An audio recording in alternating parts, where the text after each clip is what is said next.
Assalamualaikum warahmatullahi wabarakatuh. Saya Lalu Muhammad Nasir akan mempresentasikan hasil parafrasi saya dari 5 artikel. Artikel yang pertama yang berjudul Kecemasan, Depresi, dan Post Traumatic Stress Disorder pada anak-anak dan orang tua mereka selama COVID-19 di China.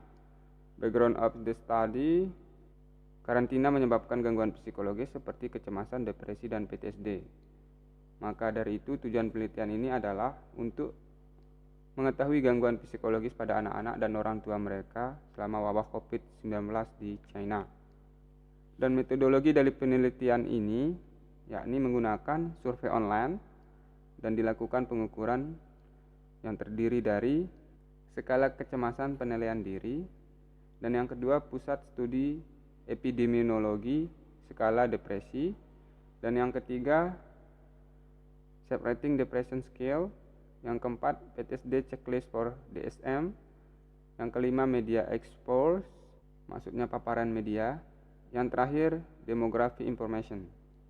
Dan diskusi dan hasil dari penelitian ini hadir untuk menilai status psikologis keluarga di China, dan hasilnya adalah anak-anak lebih rendah mengalami kecemasan, depresi, dan PTSD daripada orang tua mereka. Dan artikel yang kedua yang berjudul PTSD, Kecemasan dan Depresi, dan faktor-faktor yang terkait di antara pasien COVID-19 di Vietnam.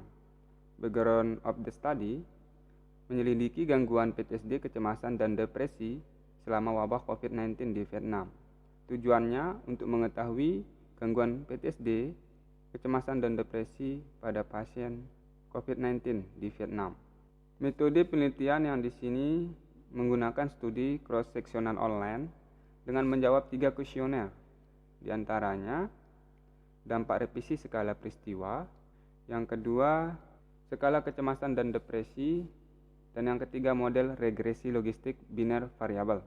Diskusi dan hasil dari penelitian ini memberikan gambaran terkait kecemasan, depresi, dan PTSD yang terjadi pada pasien COVID-19 dan faktor-faktor yang rentan terpapar COVID-19, kecemasan dan depresi diantaranya orang tua dan orang yang tertular dari masyarakat, dan yang ketiga mengenal orang yang meninggal dunia akibat COVID-19.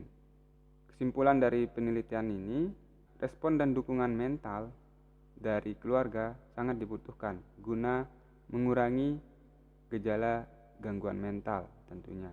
Dan artikel yang ketiga yang berjudul Gejala Stres Pasca Trauma, Kecemasan, dan Depresi pada Petugas Kesehatan Selama Pandemi COVID-19 di Colombia. Background of the study: mengeksplor gangguan kesehatan pada petugas kesehatan di Colombia.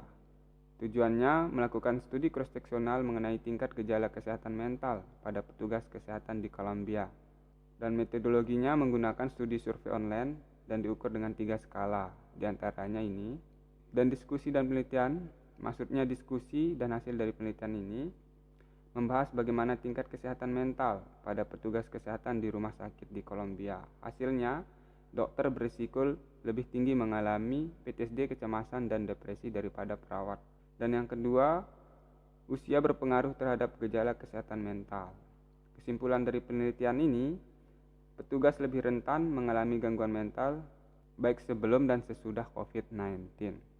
Dan artikel yang keempat yang berjudul Post Traumatic Stress Disorder pada perawat ICU menggunakan analisis konsep. Background of the study dari penelitian ini, perawat ICU berisiko tinggi mengalami gangguan stres pasca trauma karena lingkungan kerja mereka yang penuh tekanan. Maka dari itu tujuan dari penelitian ini untuk membuktikan risiko PTSD pada perawat ICU dengan melakukan telah literatur menggunakan konsep Walker and Evans. Dan metode yang digunakan pada penelitian ini menggunakan konsep Walker and Evans dengan mengumpulkan berbagai literatur, sebanyak 10 literatur terkait PTSD terhadap perawat ICU.